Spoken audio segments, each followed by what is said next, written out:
আচ্ছা, তুমি যে এই পরীক্ষায় সর্বনিম্ন নাম্বার পেয়েছো, তো তোমার কিরকম লাগছে এখন? হ্যাঁ, ভালোই লাগছে। হ্যাঁ মানে ছোটবেলা থেকেই মা বাবার একটা ইচ্ছে ছিল যে আমাকেও একদিন টিভিতে দেখাবে। তো এমন একটা রেজাল্ট করেছি যে আমাকে টিভিতে দেখাচ্ছে আজকে। ভালোই লাগছে।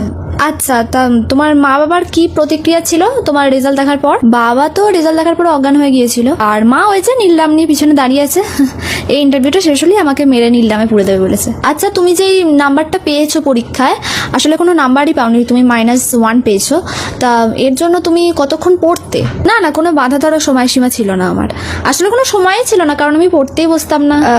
আচ্ছা, তোমার এই রেজাল্টের পিছনে কার কার অবদান আছে? অবদান তো সবার আগে আমার বন্ধুদেরই, কারণ ওদের সাথে ছ্যাবলামো করেই তো আমার সারা বছরটা কেটেছে। আর তারপর ফোন তো আছেই, ফেসবুক, ইনস্টাগ্রাম, এদের অবদান অপরিসীম। আচ্ছা, এরপর তোমার কি প্ল্যান, মানে ভবিষ্যতে কি করার ইচ্ছা আছে? না না, আমার প্ল্যান কিছুই নেই, কিন্তু ওই রেজাল্ট দেখার পরে মা বাবা বলছে নয় চপের দোকান আর না হলে চায়ের দোকান খুলে দেবে।